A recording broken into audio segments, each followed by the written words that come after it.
welcome back to the shed. Tonight we're going to take a look at perhaps the most controversial novel I've read so far. And what makes this one controversial, it's that it's a sequel to one of the novels that has actually come a second so far in our Sci-Fi Shed ladder, where I've been ranking all the Hugo and Nebula award-winning novels, and that's none other than Frank Herbert's Dune. And the novel that we're going to look at tonight, it's the sequel in the 1969 novel Frank Herbert's Dune, Messiah. So what is it that makes this novel so controversial? Well, what I would like to do is provide a bit of a plot overview, talk to what I liked, what I didn't like, and I'll make some recommendations, and we'll see exactly why this is potentially the most controversial novel so far. So the novel begins 12 years after the events that happened in Dune. And we have Paul Atreides, the Muad'Dib, who has now been Emperor of the Lion Throne for something like 12 years. And what we find is that all his prescient knowledge and his foresight into the future hasn't really been able to stop that jihad that his followers have started, and something like 61 million people have died under the Atreides banner, the Muad'Dib banner. So Paul is finding himself really conflicted with all of this. So what we also learn is that the Bene Gesserit haven't stopped plotting against the Muad'Dib, Paul Atreides, because they still want to maintain that breeding program that I had, where they could give birth to this, male Bene Gesserit who will have all these powers. So they haven't given up on their dreams of having this bloodline, and they've enlisted the Emperor's daughter, the previous Emperor's daughters, in the Princess Irulan, and they're trying to get Paul Atreides, who's now wedded to this to the princess, to father a child. But Paul Muad'Dib, his prescient vision has sort of forewarned him of what may occur in that, and he wants no part of it. So the Bene Gesserit have been plotting against Paul, and they've employed these, what are they called? I always forget the name. Tleilaxu, who have done something rather interesting, because they've brought back to life, well, not quite so. If you remember Duncan Idaho, and a bit of a spoiler for Dune if you haven't read it yet, but Duncan was murdered. He was assassinated in a previous novel in Dune. And what these Tleilaxu have done is they brought Duncan back to life in the form of this Gola. It's basically this, organic / mechanical being who's got mechanical eyes, but has all the memories of Duncan Idaho, but is also a mentat now as well. So he's a rather interesting character, is Duncan Idaho / this Hate. His name is Hate, Hayt, I think it was spelled Hate, in this mentat creature by this Tleilaxu in this Gola. So he has a rather interesting part to play in this novel as well. So the Tleilaxu and the Bene Gesserit are trying to corner the Muad'Dib, and there's a whole lot of political intrigue in him trying to sire this, Bene Gesserit male heir in a child who would be born of Princess Irulan. So all of this is going on, and on the other hand, we find that Chani, who's Paul Atreides, the Muad'Dib's Fremen concubine, has been fed some contraceptives to stop her conceiving a child as well. So the Muad'Dib sort of gets a whiff of this through his prescient vision, and tries to maneuver or outmaneuver these Bene Gesserit and Tleilaxu in potentially what will happen with his fathering some children of Chani. So there's all this political intrigue going on in this novel. So it's a rather fascinating novel, and the scene is really set. Will Paul Muad'Dib Atreides be able to cement a legacy that goes beyond his jihad? And what about Princess Irulan? Will she and her Bene Gesserit ways be able to conspire and trick the Muad'Dib in having children with her that will, have this bloodline that the Bene Gesserit have been wanting for so long? And what about Muad'Dib and Chani? What would happen with them? Would they be able to conceive a child? And what would the future and the children of Dune look like? All of this is really answered in this rather short sequel. It's only 220 odd pages in what is a very controversial novel. So what's there to like in Dune, Messiah? Look, it's an interesting one, this one, because I think, the success of Dune has left it is arguably one of the best science fiction novels of all time, and it's sort of reflected in our own sci-fi shed ladder where I've been ranking all these wonderful novels. But it is a very different novel to what we see in Dune. And what is it that I liked in Dune Messiah? Well, I did like the spin on all this political intrigue, right? There's a lot more politics in this novel.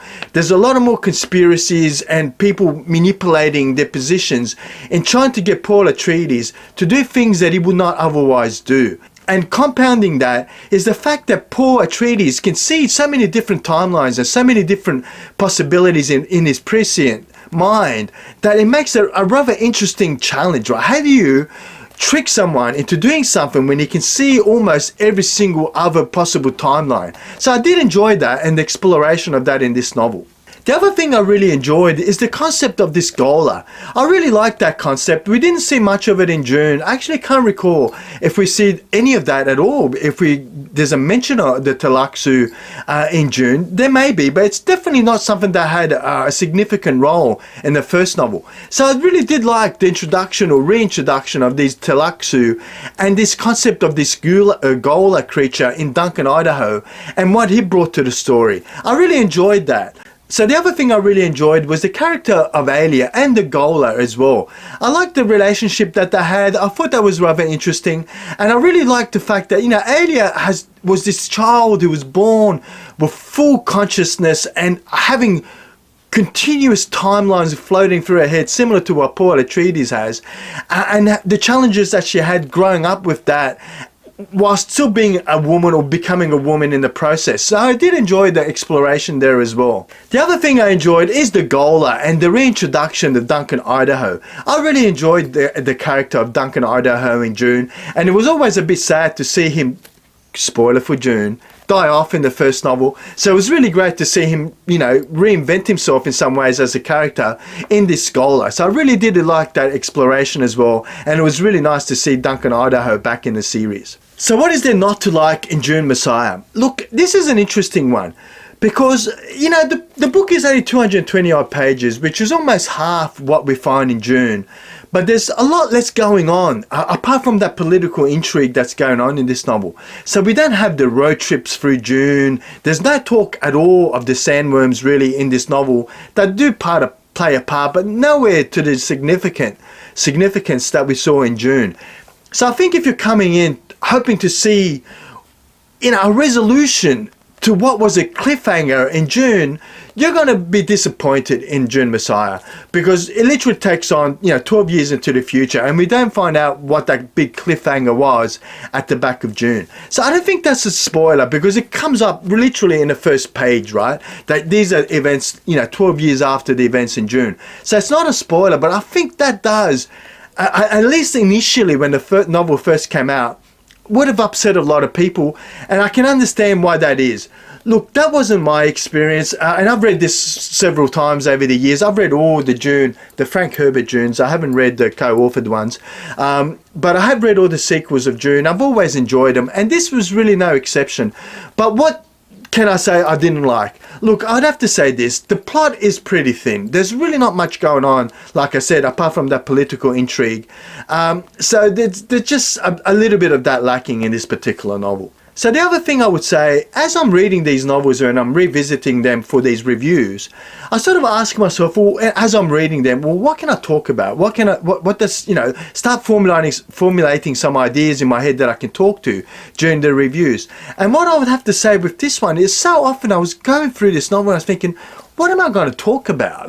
What's really happening here? There's a whole lot of people in a room talking politics and, conspiracies and, poor, really sort of prescient mind seeing all these possibilities and trying to counteract that.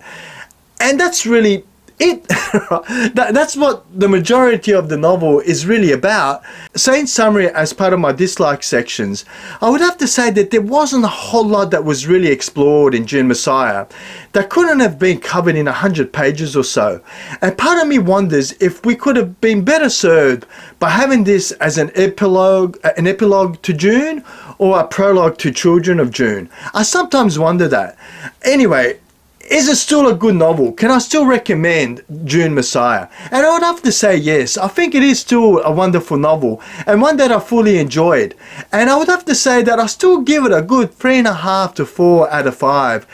And it was definitely worthwhile. It was definitely worth my time in reading this one. Have I read the sequels to Dune Messiah and Children of Dune and God Emperor of Dune and Heretics of Dune? Yes, I have. And I'd have to say that that sequel all add to my enjoyment of Dune as a whole. So look, is it recommended? I would say yes. So who would I recommend it to? Obviously Dune fans, right? I think you ought to read it. If you're a big Dune fan and you love the movie or you love the books, I'd have to say have a go at Dune Messiah. Don't read all the reviews that talk negatively about this book and call it nothing more than just a bridging novel. I know I sort of hinted at that as well, but I would have to say that it is more than just a bridging novel, and it's worth a read in its own right. So look, so there you have it, Dune Messiah. Still a good read. I'm glad I reread it. I think it's been a good 15 to 20 years since I last read Dune Messiah. So I'm glad I reread it and refreshed my memory as to what makes this one still a very enjoyable novel. I will get on to Children of Dune and I will provide a full video review of that one as well when I get to it. Hey, I've got a really interesting book that I'm reading right now at the moment that will feature on our Sci-Fi Share Ladder, where I've been ranking all the Hugo and Nebula Award winning novels. So I hope you join me next week for that. In the meanwhile, thank you. Enjoy your reading. I've been Peter. This has been The Shed, and I'll see you next time in The Shed.